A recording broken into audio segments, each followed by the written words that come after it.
Hello दोस्तों, welcome to our YouTube channel education point. आइए आज हम फिर बात करते हैं अध्याय 10 क्लास का अध्याय नंबर 8 त्रिकोणमिति मैथ। इसमें सवाल नंबर 8 हम लोग आज देखेंगे। सवाल नंबर 8 बोलता है यदि 3 कोट a बराबर 4 है तो जांच कीजिए कि इतना और इतना आपस में बराबर है या नहीं। सबसे पहले अगर हम त्रिकोणमिति का बात कर रहे हैं और इस प्रकार का सवाल आता है तो त्रिकोणमिति में त्रिभुज जो होगा यूज वो समकोण त्रिभुज होगा और उस समकोण त्रिभुज के तीनों भुजाओं का मान मालूम होना चाहिए, तब हम हर प्रकार का त्रिकोणमितीय अनुपात निकाल पाएंगे और उससे सवाल को सॉल्व कर पाएंगे। सबसे पहले ये देखते हैं कि समकोण त्रिभुज के तीनों भुजाओं का मान क्या होगा। अगर इसको हम लोग त्रिभुज मान लेते हैं समकोण त्रिभुज, तो ये कोण जो होगा वो आपका समकोण होगा। इसको हम लोग नेमिंग कर देते हैं ए बी और सी। यहाँ पर अगर 3 कोट ए का बात हो रहा है मतलब एंगल इस एंगल का बात हो रहा है। अगर इस एंगल को लेते हैं तो जो सबसे बड़ी भुजा है वो तो कर्ण रहेगी और कर्ण को जिस भुजा के साथ एंगल जोड़ेगा वो आपका आधार हो जाएगा। और इस कोण के सामने वाली भुजा, सामने कौन सा भुजा है ये इसकी फेस में, इसको हम लोग लंब बोल देते हैं। तो दिया क्या गया है, सबसे पहले उसको देखते हैं हम लोग। दिया गया है 3 कोट a बराबर 4। यहाँ से कोट a का वैल्यू निकाल लेते हैं। कोट a बराबर 4/3 हो जाएगा क्योंकि यहाँ 3 मल्टीप्लाई में है। जब इसको बराबर के उधर लेके जाएंगे तो वो डिवाइड हो जाएगा। और कोट का त्रिकोणमितीय अनुपात क्या होता है, हम जानते हैं कि कोट का त्रिकोणमितीय अनुपात आधार बटा लंब होता है। आधार बटा लंब। अब अगर आप फिगर को नाम दे दिए हैं तो यहाँ से आपको समझ में आ गया होगा कि आपका लंब दे दिया गया है, आधार दे दिया गया है और कर्ण आपका नहीं दिया गया है। तो हम लोग कर्ण को निकाल लेंगे सबसे पहले। इसके बाद जब हमको तीनों भुजा मालूम हो जाएगा तो हम लोग इस प्रश्न को सॉल्व करेंगे। आइए यहाँ पर देखते हैं कर्ण क्या होगा। पाइथागोरस प्रमेय के हिसाब से अगर हम लोग देखें तो पाइथागोरस का प्रमेय कहता है किसी भी समकोण त्रिभुज का कर्ण का स्क्वायर इक्वल होगा लंब के स्क्वायर प्लस आधार के स्क्वायर के बराबर। तो मेरे पास लंब और आधार का वैल्यू मालूम है, निकालना है कर्ण। तो कर्ण का जो वैल्यू होगा, अगर इस रूट इसको देखें, ये जो पावर में 2 है स्क्वायर, इसको बराबर के उधर लेके जाते हैं तो वो रूट में बदल जाएगा। और यहाँ पर अगर आप देखें तो लंब का वैल्यू दिया गया है 3, ये 3 का स्क्वायर हो जाएगा प्लस आधार मेरे पास 4 दिया गया है तो ये 4 का स्क्वायर हो जाएगा। इस प्रकार से इसको अगर निकालेंगे तो 3 का स्क्वायर 9 हो जाएगा, 4 का 16। इसका वैल्यू अंडर रूट 25 आएगा। और ये जो 25 अंडर रूट से जो वैल्यू आया है तो 25 का जो रूट का वैल्यू होता है वो 5 होता है। इस ठीक है, तो यहाँ पर आपका देखें तो कर्ण का जो वैल्यू होगा वो आपका 5 आ गया। तो मतलब ये जो वैल्यू होगा ये आपका 5 है, ये लंब 3 है और आधार 4 है। इस प्रकार से हम लोग फिगर में दिखा देंगे। अब हम लोग आगे बढ़ते हैं। इसके आगे जब हम लोग बढ़ेंगे तो देखेंगे जो सवाल दिया गया है उसमें कौन कौन सा त्रिकोणमितीय अनुपात का इस्तेमाल हो रहा है। तो यहाँ पर आप देखें तो tan का इस्तेमाल हो रहा है, cos का इस्तेमाल हो रहा है और sin का। तो tan, cos और sin का त्रिकोणमिति का जो अनुपात का जो वैल्यू होगा उस वैल्यू को हम लोग निकाल लेंगे सबसे पहले, फिर हम लोग प्रश्न को सॉल्व करेंगे। तो यहाँ पर देखें तो यहाँ इस प्रकार से हम लोग लिख सकते हैं tan a बराबर क्या होता है आपका लंब बटा आधार होता है। तो अगर फिगर से देखें आप तो जो लंब का वैल्यू है वो 3 है और आधार का वैल्यू 4 है। इसी प्रकार से अगर आप देखें तो cos a का बात करें तो cos का वैल्यू जाएगा आपका आधार बटा कर्ण हो जाएगा। और यहाँ पर आपका जो आधार का वैल्यू फिर क्या हो जाएगा 4, कर्ण का 5। इसी प्रकार से sin का निकाल लेंगे। sin a बराबर हो जाएगा आपका लंब बटा कर्ण होता है। तो फिगर से देखें तो लंब का वैल्यू 3 है और कर्ण का आपका 5 है। तो इस प्रकार से तीनों त्रिकोणमितीय अनुपात निकल गया। अब हम लोग इसको निकालने के बाद आगे सवाल कुछ इस प्रकार से करेंगे। इसको लिखने के बाद हम लिखेंगे जो प्रश्न में दिया गया है।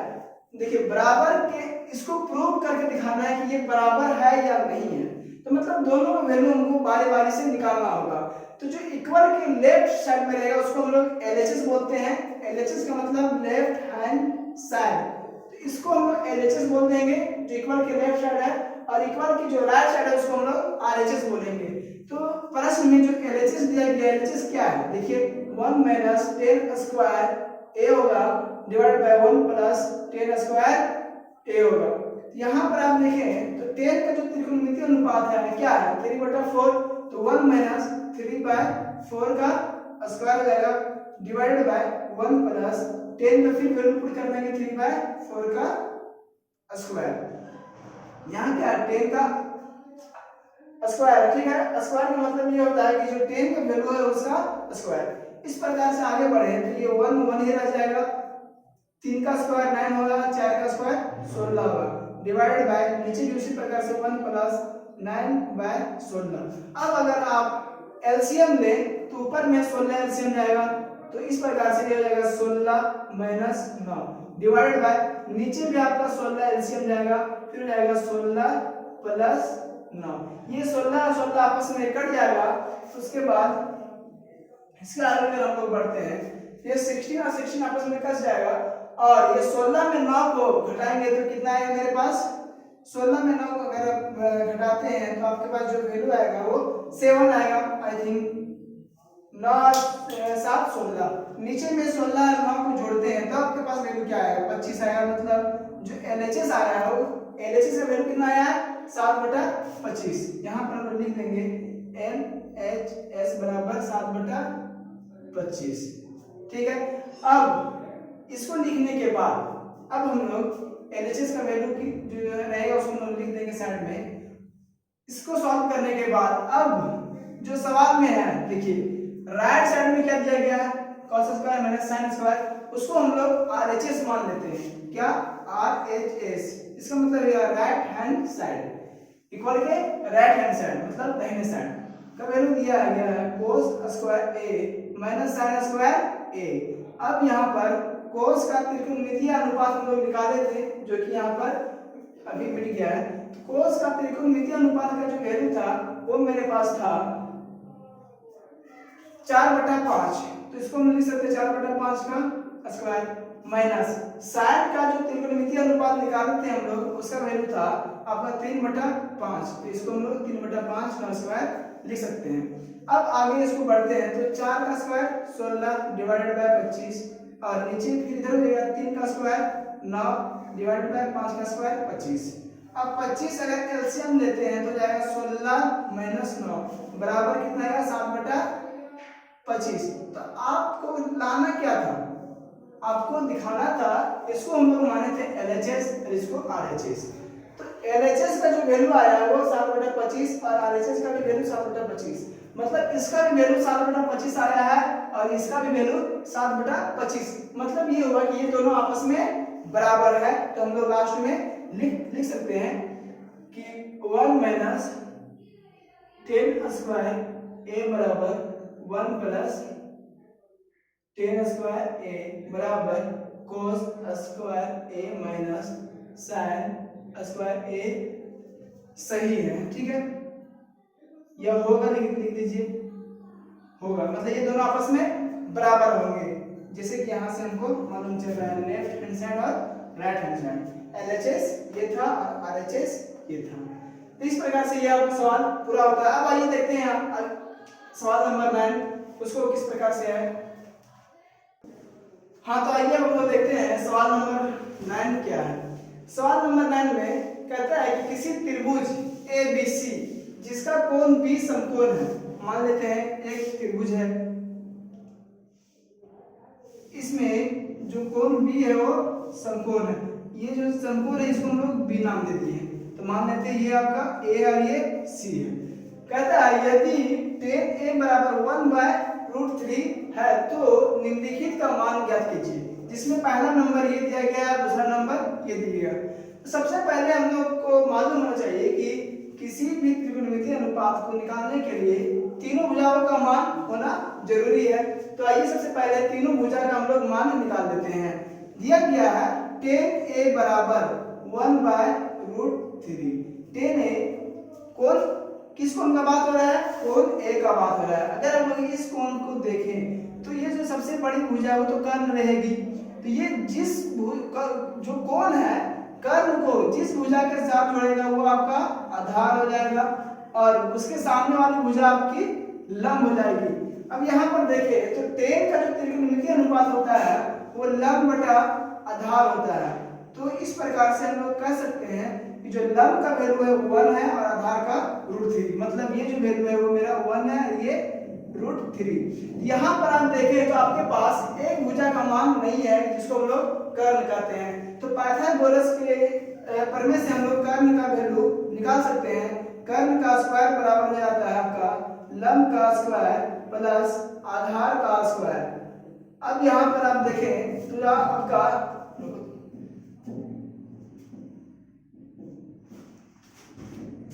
तो अगर इस स्क्वायर को देखें ये जो अगर बराबर के उधर इसको अगर लेके जाते हैं तो आपका हो जाएगा वो रूट में बदल जाता है इस प्रकार से। और लंब का जो वैल्यू है मेरे पास दिया गया 1, इसको 1 का स्क्वायर हो जाएगा प्लस आधार का √3 है तो ये √3 का स्क्वायर हो जाएगा। तो ये √1 प्लस 3 हो जाएगा क्योंकि √3 का स्क्वायर 3 होता है। तो ये टोटल वैल्यू जाएगा वो 4 आएगा। तो √4 का जो वैल्यू होता है वो आपका 2 होता है, मतलब जो कर्ण का वैल्यू है वो आपके पास कितना आ गया 2 आ गया है। अब आप यहाँ पर देखें तो तीनों भुजाओं का मान आपके पास मौजूद है। तो इस प्रकार से अब हमको क्या देखना है, अब देखना ये है कि प्रश्न में कौन कौन सा त्रिकोणमिति अनुपात का इस्तेमाल किया गया है।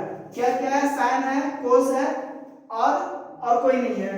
दोनों प्रश्न में सिर्फ साइन और कोस का इस्तेमाल किया गया है। तो सबसे पहले साइन और कोस का हम लोग वैल्यू निकाल लेते हैं, उसके बाद पहला और दूसरा प्रश्न को सॉल्व करेंगे। तो सबसे पहले देखिए कि मेरे पास क्या लाना है, साइन ए। तो साइन ए का जो वैल्यू होता है क्या होता है, लंब बटा आधार, लंब बटा कर्ण होता है। तो लंब बटा कर्ण अगर एंगल ए को देखें तो ये मेरा लंब है, एंगल ए को देखें तब ये लंब है। तो साइन ए बराबर हो जाएगा 1/2 लंब बटा कर्ण, लंब बटा कर्ण। और उसके बाद आप कोस ए का भी वैल्यू देखिए तो कोस ए के बराबर क्या होता है, आधार बटा कर्ण। आधार क्या है √3 डिवाइडेड बाय कर्ण, कर्ण क्या है आपका 2 है। अब इसमें एंगल को चेंज किया जा रहा है, साइन सी का भी वैल्यू हम लोग को देखने को मिल रहा है, साइन सी। तो साइन सी आज हम लोग देखेंगे, अभी हम लोग यहाँ एंगल ए का बात कर रहे थे, अब एंगल सी का बात करेंगे। जब एंगल सी का बात करेंगे तो ये आपका आधार हो जाएगा और आपका ये भुजा आपका लंब कहलाएगा। तो इस प्रकार से अगर आप देखें तो आपका साइन का वैल्यू क्या हो जाएगा, लंब बटा कर्ण, मतलब लंब क्या है √3 और कर्ण आपका 2 है। तो ये √3/2 हो जाएगा। फिर आपका cos c का बात करें तो cos c होता है आपका आधार बटा कर्ण, मतलब 1/2 हो जाएगा। इस प्रकार से ये 4 वैल्यू मेरे पास आ गया। अब जो पहला सवाल है उसको हम लोग सॉल्व करेंगे। पहला सवाल क्या है, साइन ए लिख देते हैं, sine A cos c plus cos a और साइन c। यहाँ पर आप देखें तो साइन ए का वैल्यू क्या है 1/2 पुट कर देते हैं गुना cos c का वैल्यू कितना है 1/2 प्लस cos a का वैल्यू कितना है √3/2, इसको √3/2 कर देते हैं इनटू साइन c, ये साइन c का वैल्यू क्या है √3/2। अब इसको आगे हम लोग बढ़ते हैं तो 1 × 1 1, 2 × 2 4 प्लस √3 × √3 3 होगा। क्यों, क्योंकि हम जानते हैं कि √3 का जो स्क्वायर होता है वो क्या होता है 3 होता है, क्योंकि स्क्वायर रूट आपस में कट जाते हैं। तो अगर √3 और √3 को मल्टीप्लाई करेंगे तो √3 का स्क्वायर हो जाएगा, ये आपस में कट के जो वैल्यू बचेगा मेरे पास वो 3 बचेगा, ये आएगा 3 डिवाइडेड बाय 2 × 2 4।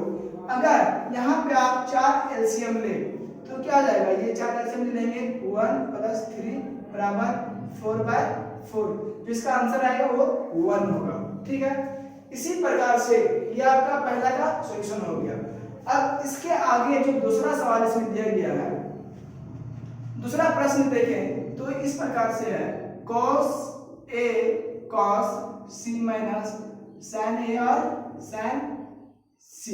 तो cos a का वैल्यू पुट करते हैं, cos a √3/2, इसको इस प्रकार से लिख सकते हैं √3/2 इनटू cos c, सॉरी हाँ cos a √3/2 हो गया, cos c 1/2 minus sin a का वैल्यू कितना है 1/2 इनटू sin c का वैल्यू कितना है √3/2 2। अब इसको अगर आपस में मल्टीप्लाई करते हैं आप तो √3 × 1 आपका √3 बचता है और 2 × 2 4 माइनस फिर यहाँ पर आपका √3 × 1 √3 2 × 2 4। ये वैल्यू आपस में क्या है देखिए, तो यहाँ पर अगर आप बात करें तो ये भी दोनों आपस में सेम नंबर है और माइनस में, इसका मतलब कि घट के 0 होगा। इसका आंसर आपका 0 हो जाएगा। तो आपको अगर वीडियो अच्छा लगे तो लाइक करें, शेयर करें और चैनल को सब्सक्राइब करना ना भूलें। Thank you.